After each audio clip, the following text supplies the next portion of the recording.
हरिः ओम्।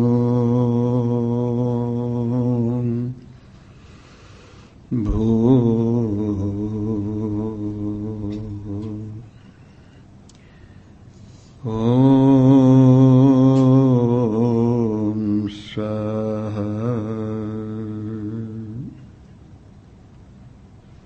ॐ महा।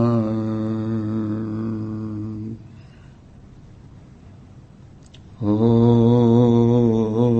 जनः। ॐ तपः।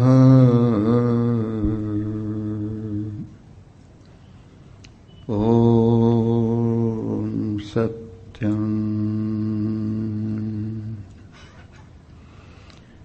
ॐ विश्वानि देव सवितुर्दुरितानि परासुव यद्भद्रं तन्नःसुव। ॐ शान्तिः शान्तिः शान्तिः। शङ्करं शङ्कराचार्यं केशवं बादरायणं सूत्रभाष्यकृतौ वन्दे भगवन्तौ पुनः पुनः। ईश्वरो गुरुरात्मेति मूर्तिभेदविभागिने व्योमवद्व्याप्तदेहाय दक्षिणामूर्तये नमः। ॐ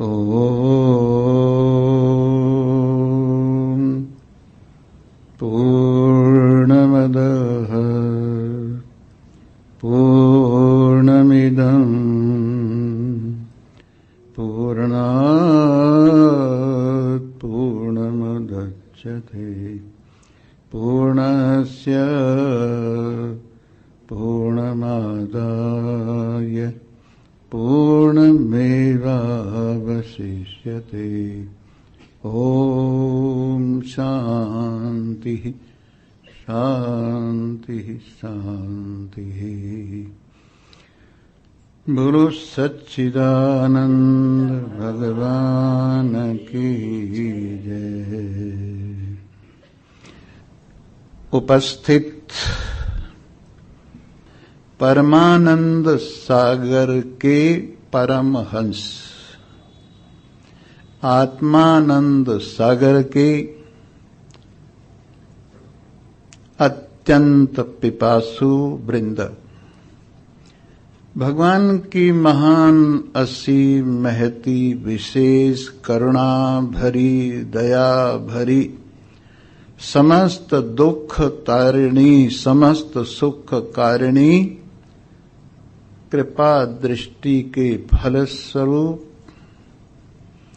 आप निरंतर निजानंद अमृत का पान करते हुए सब प्रकार के ऋणों से उऋण हो रहे हैं।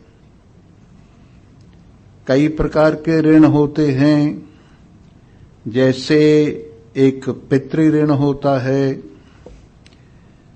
एक ऋषि ऋण होता है और एक भगवत संबंधी ऋण होता है जिसको हम देव ऋण कहते हैं। ये तीन प्रकार के ऋण लेकर के व्यक्ति इस धरा पर आता है। संतान उत्पादन के द्वारा पितृ ऋण उतरता है। विद्या पढ़ने के द्वारा वेद शास्त्र पढ़ने के द्वारा ऋषि ऋण से उद्धार होता है और अपने स्वरूप का बोध प्राप्त करके देव ऋण का उद्धार होता है। आपने बहुत अच्छा किया, पितृ ऋण भी उतारा, ऋषि ऋण भी उतारा और देव ऋण भी उतार रहे हैं। बल्कि देव ऋण उतारने की इतनी बड़ी महिमा है, चाहे कोई ऋण उतरे न उतरे, पर अगर देव ऋण उतर जाता है तो सारे ऋण उतर जाते हैं। और आप जब ऋण उतर जाते हैं तो कितनी प्रसन्नता होती है। ये ऋण आदमी का खसम है। जिस प्रकार से स्त्री का खसम आदमी होता है और स्त्री उस आदमी से, अपने आदमी से डरती रहती है, वैसे ही ये जो कर्जा है, ऋण है, ये आदमी का खसम कहलाता है। और आदमी इस ऋण के भार से दिन में भी नहीं सो पाता और रात में भी नहीं सो पाता। लेकिन अगर किसी का ऋण उतर जाए तो कितना आनंद होता है, इसको वही जानता है जिसके सिर से ऋण उतरा है। तो मैं बता रहा था, अगर देव ऋण उतर जाए तो ऋषि ऋण भी उतर जाता है और पितृ ऋण भी उतर जाता है।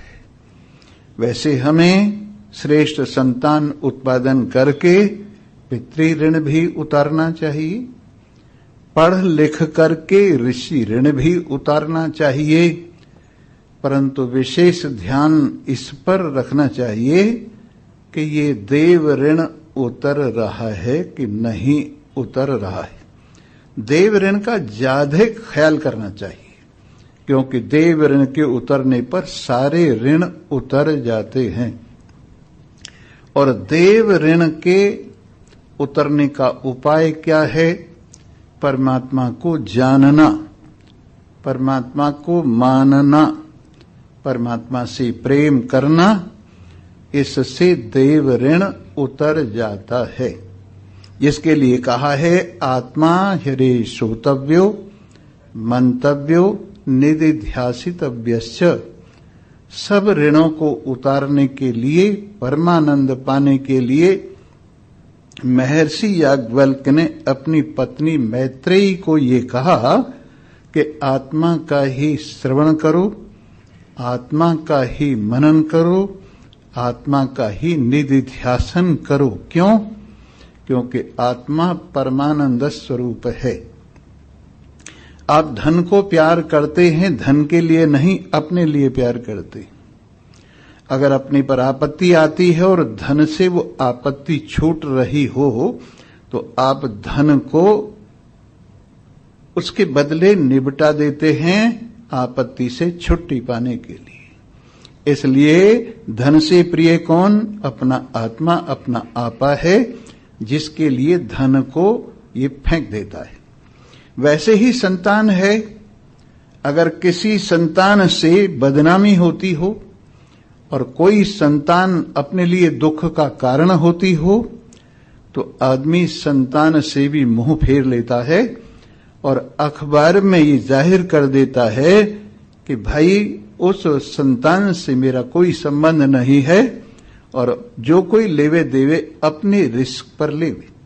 इसलिए संतान को व्यक्ति प्यार करता है तो अपने लिए प्यार करता है, और अपने अगर प्रतिकूल हो तो संतान को प्यार नहीं करता। इसलिए आत्मा संतान से भी अधिक प्रिय है।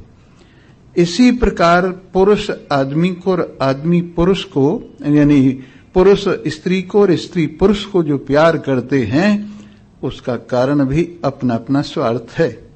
और अगर अपना अपना स्वार्थ दोनों का सिद्ध न हो तो तलाक हो जाता है। इसलिए स्त्री पने से भी और पुरुष पने से भी आत्मा अत्याधिक प्रिय है। इसके बाद अगर कोई बीमारी लग जाए और ये सोचे कि अब तो मैं ठीक हो ही नहीं सकता, तो इस शरीर को भी सूली पर चढ़ा देता है, इस शरीर को आग में जला देता है, इस शरीर को पानी में फेंक देता है। इसलिए शरीर से भी अधिक प्रिय अपना आत्मा है। शरीर को हम अपने लिए प्यार करते हैं, शरीर के लिए प्यार नहीं करते हैं। इस प्रकार सबसे अधिक अगर कोई प्रिय है तो सबको अपना अपना आत्मा प्रिय है, इसीलिए इसको परमानंद कहते हैं। इसका नाम क्या है? सबसे अधिक प्रिय पदार्थ हमको हमारा आत्मा है, इसलिए हम इसको परमानंद कहते हैं और इसको हम उत्तम पुरुष भी कहते हैं। जैसा कहा है ना द्वाविमौ, जैसे यहां उत्तम पुरुष की बात कही वैसे उपनिषद में भी आता है और उसमें कहा है वेदाह मेतम पुरुषम महंतम आदित्य वर्णम तमसः परस्तात् तमेव विदित्वा अति मृत्युमेति नान्यः पंथो विद्यते अयनाय। मैं उत्तम पुरुष को जानता हूं। वेदाह मेतम पुरुषम महानतम, जो सबसे महान सबसे उत्तम है उस पुरुष को मैं जानता हूं। आप भी जानते हैं पर वो हल्का हल्का सा जानते हैं। कैसे जानते हैं आप? उत्तम पुरुष कौन होता है? मैं उत्तम पुरुष है। और मध्यम पुरुष कौन होता है? जिसको हम सुना रहे हैं वो मध्यम पुरुष है।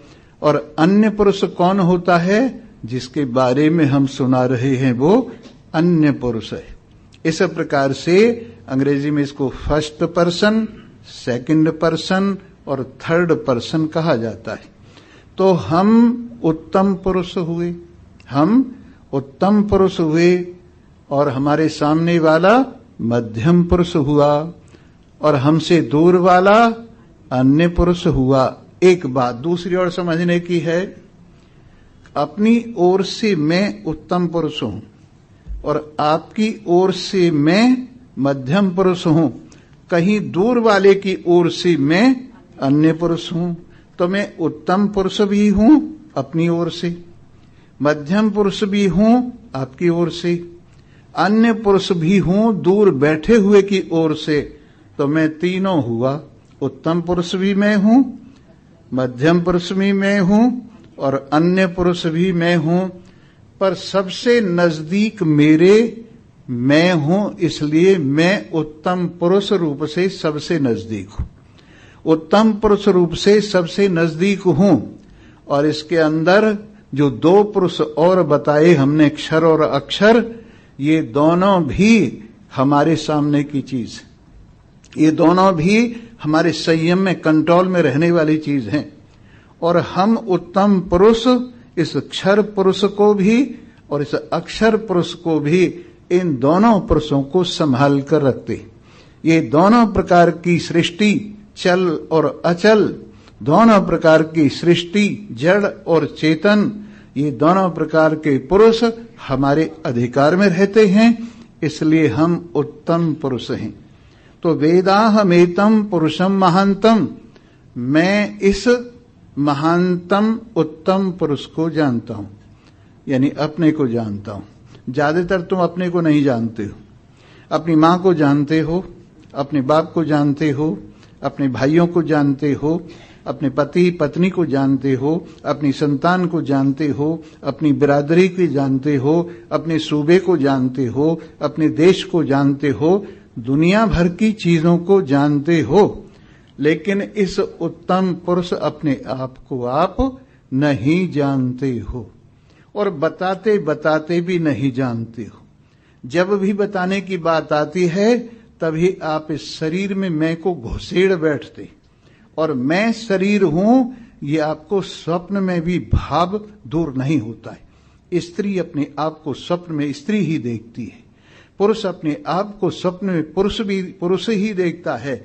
इस शरीर के प्रति ऐसा हमारा तादात्म्य हुआ है कि स्वप्न में भी इस शरीर को हम भुला नहीं पाते हैं। स्त्री पने को, पुरुष पने को, वर्ण को, आश्रम को, इन सब चीजों को स्वप्न में भी नहीं भुला पाते हैं।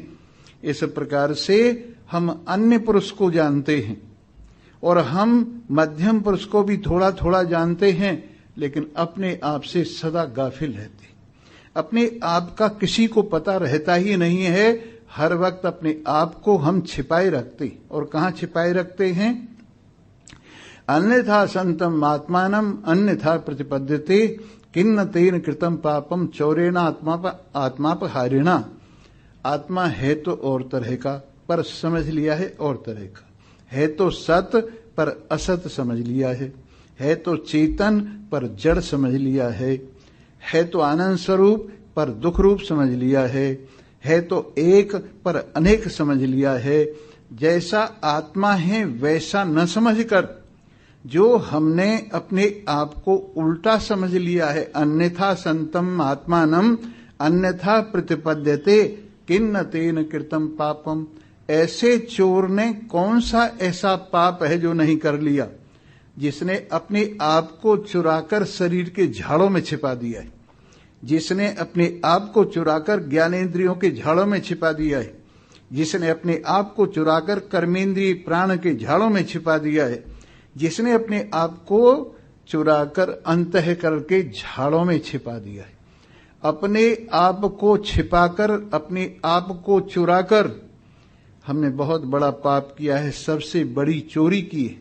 अन्यथा संतम आत्मानम अन्यथा प्रतिपद्यते किन्न तेन कृतम पापम चौरेण आत्मापहारिणा। जिस चोर ने अपने आप का हरण कर लिया है, अपने आप को छिपा दिया है, अपने आप को नहीं जानता, उसने कौन सा ऐसा पाप है जो नहीं कर लिया है। सारे पाप का बाप अज्ञान है। सबसे बड़ा पाप तो यही है कि मैं शरीर हूं, सबसे बड़ा पाप तो यही है कि मैं अंतःकरण हूं, सबसे बड़ा पाप तो यही है कि मैं प्राण हूं, सबसे बड़ा पाप तो यही है कि मैं शरीर हूं। ये अपने आप को उल्टा समझने का जो पाप है, जो भूल है, उसका फल क्या है? पुनरपि जननम पुनरपि मरणम पुनरपि जननी जठरे शयनम। बार बार जन्म लेता है, बार बार मरता है। नीचे को सिर और ऊपर को पैर होते हैं। मां के गर्भाशय में मल मूत्र ऊपर से बहता है। बार बार जन्मता है, बार बार मरता है। और यहां जन्म कर भी बुढ़ापा, रोग और जन्म मृत्यु, इन चारों कष्टों को सहन करता रहता है, लेकिन अपने आप के पार होने का उपाय नहीं करता। भज गोविंदम गोविंदम भज मूढ़ मते। भज गोविंदम गोविंदम भज। हे संसार को भजने वाले, हे धन दौलत को भजने वाले, हे शरीर को भजने वाले, हे संतान को भजने वाले, हे विषयों को भजने वाले, इनको भज भज कर जन्म मरण के चक्र में पड़ गया। इसलिए इनका भजन करना छोड़ और भज गोविंदम गोविंदम भज। अरे मूढ़ मते, भगवान का भजन कर। अरे ना समझ, भगवान के संबंध को याद कर। अरे ना समझ, भगवान का रस पान कर और देख तो सही। प्राप्ते सन्निहते मरणे नहीं नहीं रक्षति डोक्रिं करणे। नहीं नहीं यासी रघुवर सरणे करोषि यत्नम पर धन हरणे। भज गोविंदम गोविंदम भज मूढ़। एक ब्राह्मण सोच रहा था मैं अनपढ़ हूं, बुढ़ा हो गया था, सोचा चलो कुछ पढ़ लिख करके धन कमाऊं। तो बुढ़ापे में व्याकरण पढ़ने लगा और संस्कृत की व्याकरण दुनिया भर की व्याकरणों में सबसे कठिन। संस्कृत की जो ग्रामर है सबसे कठिन है और दुनिया में एमए पास कोई भी व्याकरण में नहीं करता है, लेकिन संस्कृत में व्याकरणाचार्य होते। यानी व्याकरण इतना विशाल है, बहुत विशाल है। और उसके लिए कहा है यद्यपि बहुमाधीत तथापि पठ पुत्र व्याकरणम। हे पुत्र, चाहे तुझसे कुछ भी पढ़ना ना आवे, लेकिन व्याकरण जरूर पढ़। सकृत शकृत सकलम शकलम मां भूत। कहीं सकृत को सकृत न बोल देवे। सकृत होता है एक बार और शकृत जो होता है वो पाखाना होता है। उसी प्रकार से सकल होता है पूरा और शकल होता है टुकड़ा। सकल को आपने शकल बोल दिया तो उसका अर्थ बदल जाएगा, इसलिए सकृत शकृत सकलम शकलम मां भूत ऐसा न हो जाए, इसलिए व्याकरण पढ़। तो उसने सोचा मैं व्याकरण पढ़ूं अब, और उसमें धातु होती हैं, डुक्रिंग करने के धातु है, करने के अर्थ में डुक्रिंग धातु है, उसे रटने लगा। भगवान शंकराचार्य जी ने देखा, कहने लगा अरे बुढ़ापे में डुक्रिंग करने क्या धातु पढ़ रहा है, अब ये रक्षा करने वाली नहीं है। प्राप्ते सन्निहते मरणे, नजदीक पहुंच गया है मरने के, नहीं रक्षति डुक्रिंग करने, अब डुक्रिंग करने तेरी रक्षा करने वाला नहीं है। नहीं यासी रघुवर शरणे, अब भी भगवान की शरण में नहीं आता है। करोषि यत्नम पर धन हरणे, दूसरे के धन को हरण करने की अब भी सोच रहा है। इसलिए भज गोविंदम गोविंदम भज, दिनमपि रजनी सायं प्रातः शिशिरि बसन्तौ पुनरायातः, कालः क्रीडति गच्छत्यायुस्तदपि न मुञ्चत्याशावायु, भज गोविंदम गोविंदम भज। दिन के बाद रात और रात के बाद दिन, दिन में सोचता है अरे अब तो भाई भजन करने का समय नहीं है, भीड़ भाड़ हो रही है, चलो रात को भजन करूंगा। रात को भजन करने लगा, अरे अब तो नींद आ रही है, फिर सुबह को प्रातः काल ब्रह्म मुहूर्त में देखूंगा। सुबह ब्रह्म मुहूर्त आया और जागा, अरे मच्छरों ने सारी रात सोने नहीं दिया, अब नींद आई है, शाम को देखूंगा। तो इस तरह से दिनमपि रजनी सायं प्रातः शिशिर बसंतौ, पुनरायातः शिशिर बसंत की ऋतु बार बार आई और बार बार गई, लेकिन तू भगवान के भजन में नहीं लगा, तेरा समय यूं ही बीत गया। इसलिए भज गोविंदम गोविंदम, बालस्तावत् क्रीडासक्तः तरुणस्तावत् तरुणीरक्तः, वृद्धस्तावत् चिन्तामग्नः पारे ब्रह्मणि कोऽपि न लग्नः, भज गोविंदम गोविंदम भज। बालकपन तो सारे का सारा खेल में चला गया, और जब जवानी आई तो विषयों की आंधी में उड़ गई, और जब बुढ़ापा आया तो फिर चिंताओं से संयुक्त हो गया। इस लड़की का ब्याह करना है, उस लड़की का ब्याह करना है, उस लड़के का ब्याह करना है, चिंताओं से युक्त हो गया। तूने भगवान का भजन जरा सा भी किसी भी आयु में नहीं किया, इसलिए भज गोविंदम गोविंदम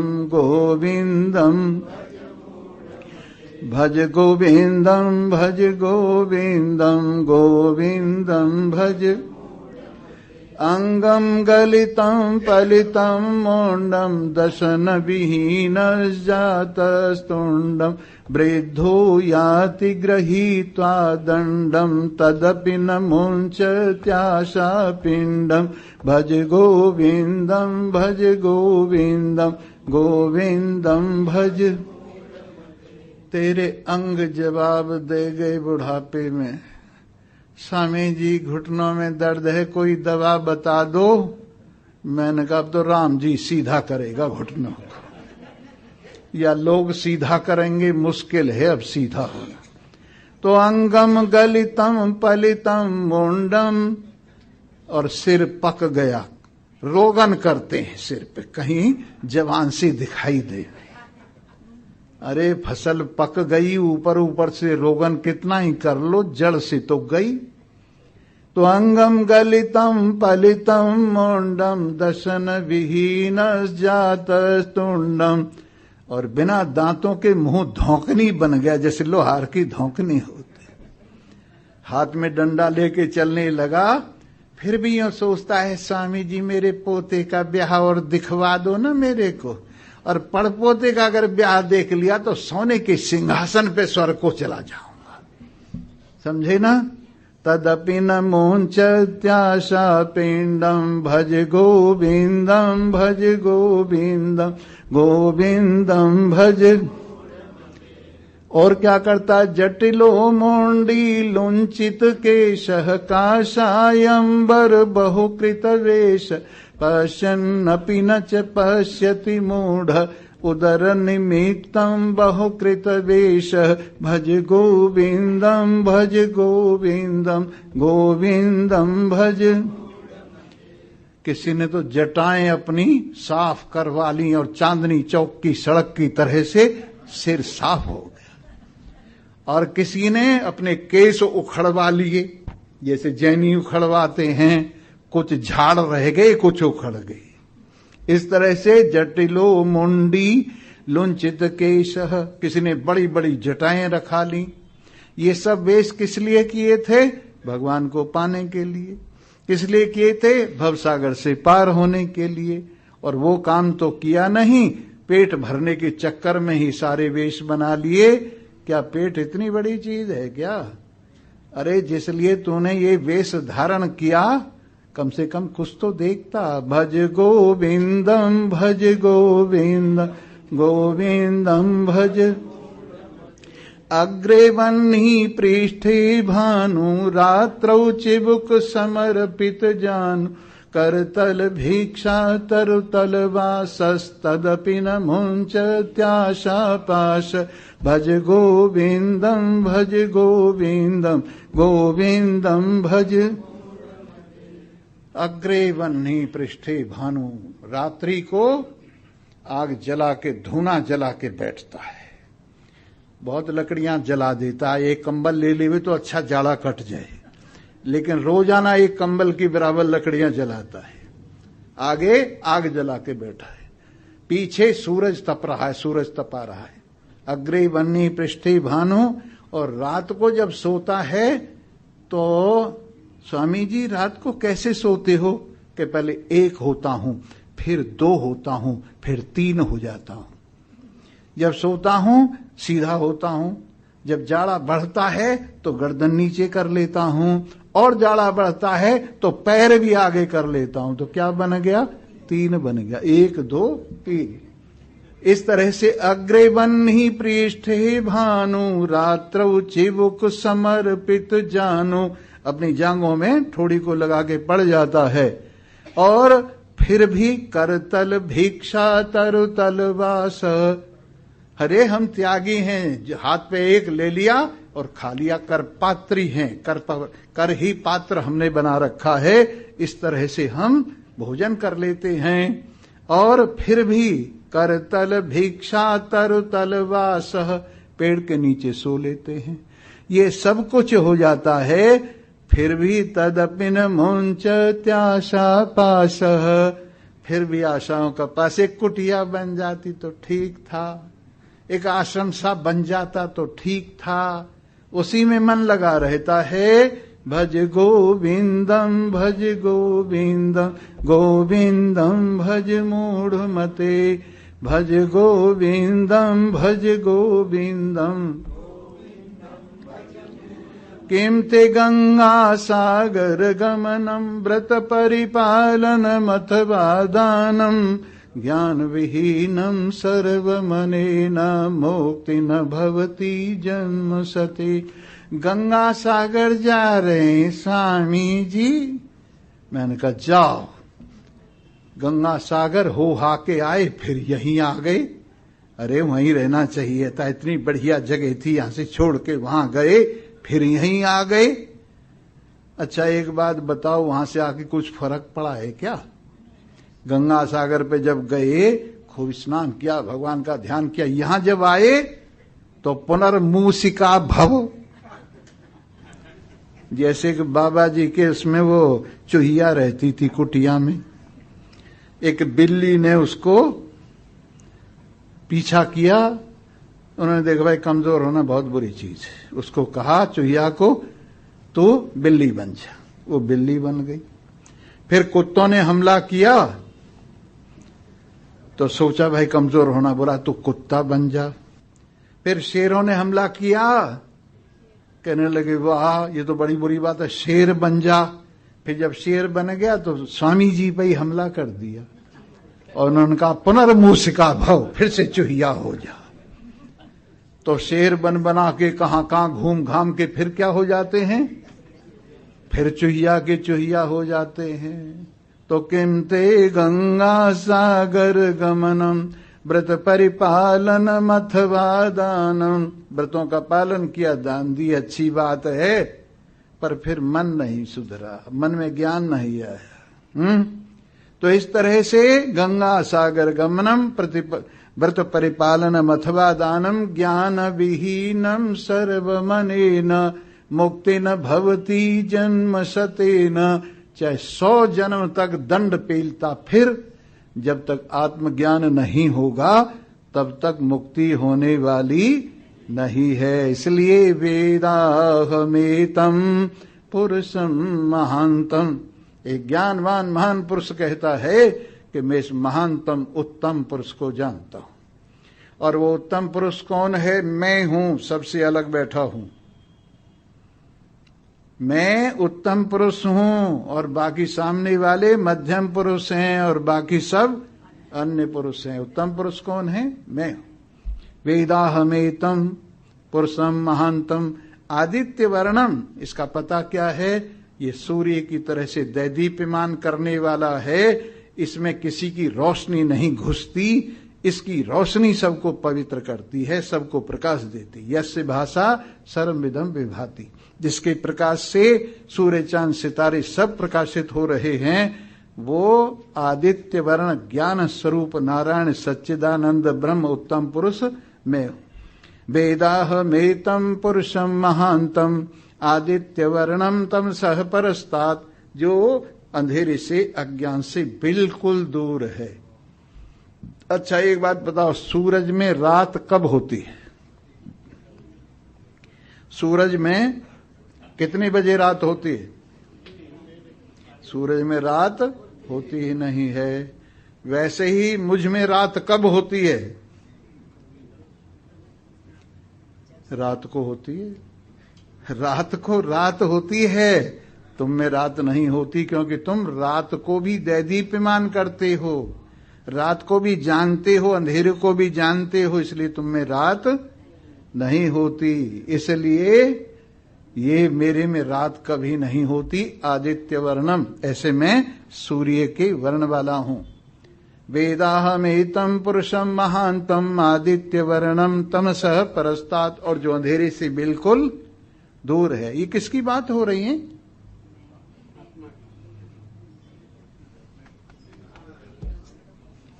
इसके अंदर वाले की, इसकी नहीं। इसमें जो रहता है, इसको जो दैदीप्य, और सब में एक ही है। ये बल्बों का फर्क है, बिजली का फर्क नहीं। ये जो बल्ब हैं अलग अलग, ये फर्क किसका है? बल्बों का है, और बिजली सब में एक ही है। वैसे ही हम सब में फर्क कैसा है? बल्बों की तरह से शरीरों में, और आत्मा सब में एक ही है। वेदाहमेतम पुरुषम महांतम आदित्य वर्णम तम सह परस्तात् तमेव विदित्वा अति मृत्युमेति, इस उत्तम पुरुष को जानकर, अपने आप को जानकर व्यक्ति मृत्यु से परे हो जाता है। नान्यः पंथो विद्यते अयनाय, और भवसागर से पार ले जाने वाला कोई भी रास्ता नहीं है। चाहे आप कहीं फिरिए, जो सुख छज्जू के चौबारे में, न बलख में न बुखारे में। छज्जू भगत हुआ है लाहौर में, उसने सुख तलाश किया, बलख बुखारे तक गया, लेकिन सब जगह घूम घाम के जब अपने चौबारे में आया, लंबे पैर करके अपनी चारपाई पे सोया, तो उसने कहा कि जो सुख छज्जू के चौबारे में, न बलख में न बुखारे में, वैसे ही जो सुख तुम्हारे में है वही सुख है, और बाकी सुख तो दूसरों के घर में क्या सुख होगा। अपना घर, अपनी आजादी, लंबे सो चौड़े सो, इधर को मुंह करो इधर को मुंह करो, लेकिन दूसरे के घर में जाओ तो हर वक्त डर लगा रहता है, कहीं गड़बड़ ना हो जाए, कहीं टोक ना देवे, कहीं यूं ना कर देवे। दूसरे का घर थूक का भी डर, दूसरे का घर थूक का भी डर, अपना घर हग भर। अपने घर में कोई डर नहीं है, तो ये अपना घर कौन सा घर है? यही परमात्मा हम सबका घर है। तो वेदाहमेतम पुरुषम महांतम आदित्य वर्णम तम सह परस्तात् तमेव विदित्वा अति मृत्यु मेति। इसी को जानकर मृत्यु के सिर पर पैर रख के ऊपर चले जाते। जब ध्रुव परलोक जाने लगे और वाहन उन्हें लेने के लिए आया कि बैठो, कि तो ऊंचा है, मेरे पे तो इस पे चढ़ा नहीं जाता, तो काल ने यूं कहा, लो मेरे सिर पे पैर रखो और बैठ जाओ। ऊंचा पड़ गया ना वो, तो क्या किया काल ने? अपना सिर रख के कहा मेरे सिर पे पैर रखो और बैठ जाओ। वैसे ही ज्ञानवान मौत के सिर पे पैर रख के स्वरूप के सिंहासन में बैठ जाते, और अज्ञानी लोग मौत की फुटबॉल बने रहते, इधर ठोकर मार, उधर ठोकर मार, इधर ठोकर मार, इधर ठोकर मार। अगर तुम अज्ञान की बॉल बने रहना चाहते हो तो पिटते रहो, और अगर सचमुच इससे छुट्टी पाना चाहते हो तो गोल में घुस जाओ। जो बॉल गोल में घुस जाती है फिर ठोकर नहीं खाती है। और गोल क्या है? अपना घर। हमारा गोल क्या है? हमारा लक्ष्य क्या है? अपने से अलग जो अपना लक्ष्य ढूंढता है वो बेवकूफों का सरदार है, और जिसका लक्ष्य अपना आत्मा है वो समझदारों का सरदार है। इसलिए समझदारों की तरह से रहो इस दुनिया में, बेवकूफों की तरह से मत रहो। समझे ना? क्या दीनता दीनता दीनता, ठाकुर जी माने चाकर राखो जी। इतने दिनों तक मुसलमानों के चाकर रहे, फिर अंग्रेजों के चाकर रहे, और अब फिर चाकरी चाहते हैं। ठाकुर जी वही करेंगे जो तुम चाहोगे। अगर तुम चाकर रहना चाहते हो, बर्तन सारी जिंदगी मांजना चाहते हो, तो मांजते रहो, तुम्हारी मर्जी है। नहीं तो ठाकुर जी कहो, ठाकुर जी को कहो, ठाकुर जी हमने ठाकर राखो जी। अगर तुमको कुछ हो तो हमें अपनी बराबर में बिठाओ, तब है बात। इसलिए संत कौन कहलाते हैं? जो चेला नहीं बनाते, अपने जैसा बनाते, जो अपने जैसा ब्रह्म बनाते हैं। शेर का बच्चा शेर होता है, गीदड़ पीदड़ कुछ नहीं होता। वैसे ब्रह्म वेताओं के सुनने वाले, उनके फॉलोवर्स क्या होते हैं? शेर होते हैं। नान्य पंथो विद्यते अयनाय, और कोई रास्ता पार ले जाने का नहीं है। और इस रास्ते में जिसके कदम आ गए भगवान की कृपा से, अरे वाह, देखो तो सही। भजन बिन बाबरे तूने हीरा सा जन्म गवाया हो, भजन बिन बाबरे तूने हीरा सा जन्म गवाया हो, भजन बिन बाबरे। ना कभी आया संत शरण में, ना कभी हरि गुण गाया, ना कभी आया संत शरण में, ना कभी हरि गुण। बह बह मरा बैल की नाई, बह बह मरा बैल की नाई, सोई गया उठ खाया हो, भजन बिन बाबरे तूने हीरा सा जन्म गवाया हो, भजन बिन बाबरे। ये संसार हाट बनिए की सब जग सौदा लाया, ये संसार हाट बनिए की सब जग सौदे आया। चातुर माल चौगना करी गए, चातुर माल चौगना करी गए, मूरख मूल लुटाया हो भजन बिन बाबरे। तूने हीरा सा जन्म गवाया हो भजन बिन बाब। ये संसार फूल संभल का सुआ देख लुभाया। ये संसार फूल संभल का सुआ देख लुभाया। मारी चौचुरुई जो निकसी, सिर धुन धुन पछताया हो भजन बिन बाबरे। तूने हीरा सा जन्म गमाया हो भजन बिन बाब। ये संसार मोह मतलब का मूरख मूल गमाया। ये संसार सपन की माया मूरख मूल गमा। कहे कबीर सुनो भाई साधो, जागे गया पछताया हो भजन बिन बाबरे। तूने हीरा सा जन्म गवाया हो भजन।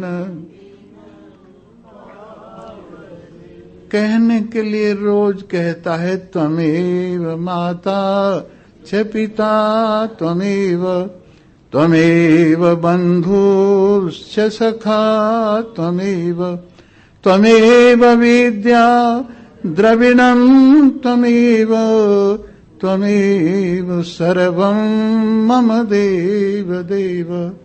हे देवाधिदेव, तुम ही मेरे माता पिता हो। ये माता पिता आपके फोटो हैं और इनकी पूजा कब तक है?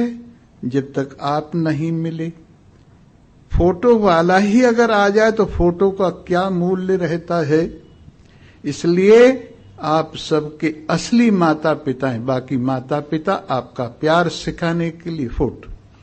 त्वमेव माता च पिता त्वमेव, त्वमेव बंधुश्च सखा त्वमेव।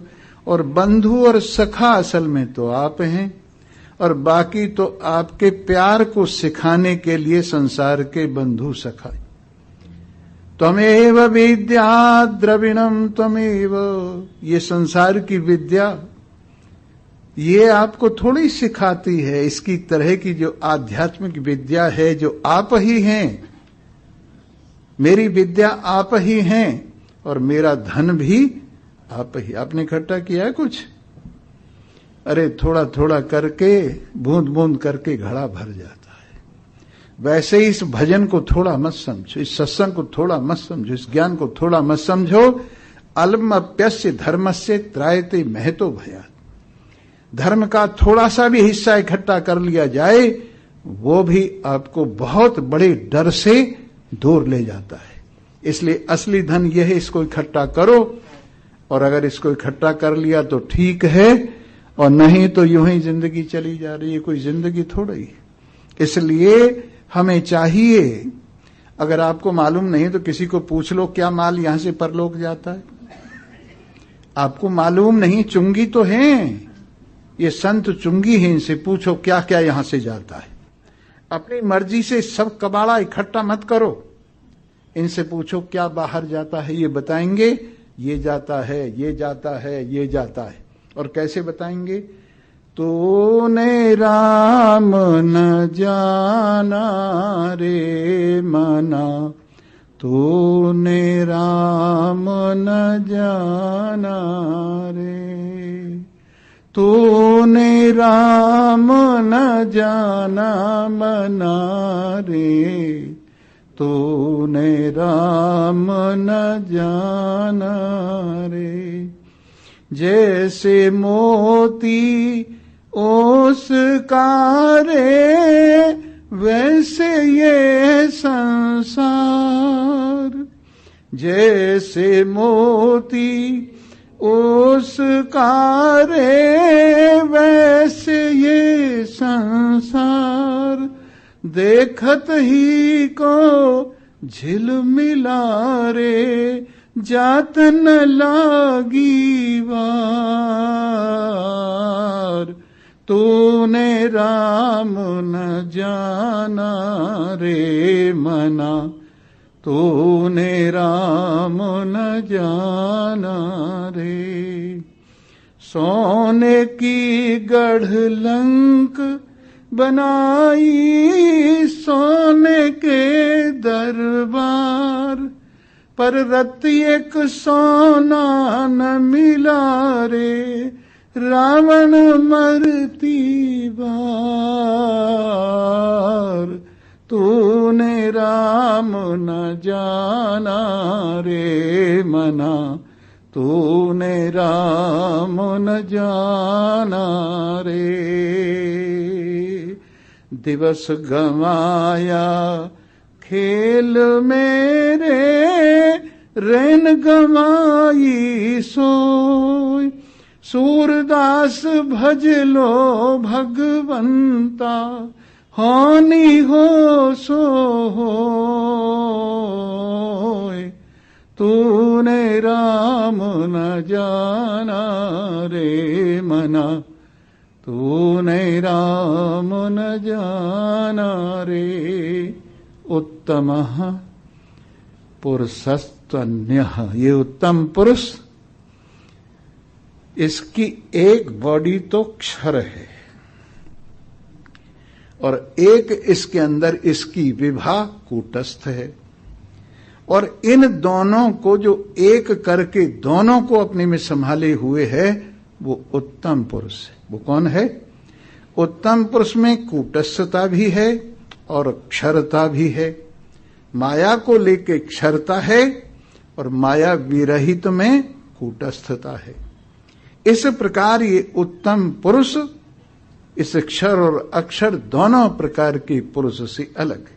उत्तमः पुरुषस्तन्यः परमात्मे इति उदाहृत है, जिसको परमात्मा कहा जाता है, हम सबका आत्मा कहा जाता है। और सब कूटस्थ वही हैं, और कौन सा है? कोई घटाकाश महाकाश से अलग थोड़ी है। घटाकाश कूटस्थ की तरह से है, और इसमें पानी भर दो और जल का जो प्रतिबिंब इसमें पड़ता है वो जीव की तरह से है, प्रमाता की तरह से। और जो मेघ में आकाश है वो बादल की तरह से है, और जो शुद्ध आकाश है वो ब्रह्म की तरह से है। तो इस तरह से इसके अंदर जो जलाकाश है और मेघाकाश है, ये दोनों तो उपाधि वाले हैं, और जो कूटस्थ है और महाकाश है ये दोनों एक ही हैं। इसलिए ये उत्तम पुरुष कूटस्थ ही है। इस तरह से उत्तम पुरुष क्षर और अक्षर दोनों से अलग है, माया की उपाधि से और अविद्या की उपाधि से अलग है। ऐसा हमारा आत्मदेव, उसको आप प्यार करते करते जानते जानते प्यार करो, प्यार करते करते और जानो, और जानते जानते और प्यार करो, और प्यार करते करते और जानो। जहां जानकारी और प्यार एक हो जाए बस कल्याण ही कल्याण है।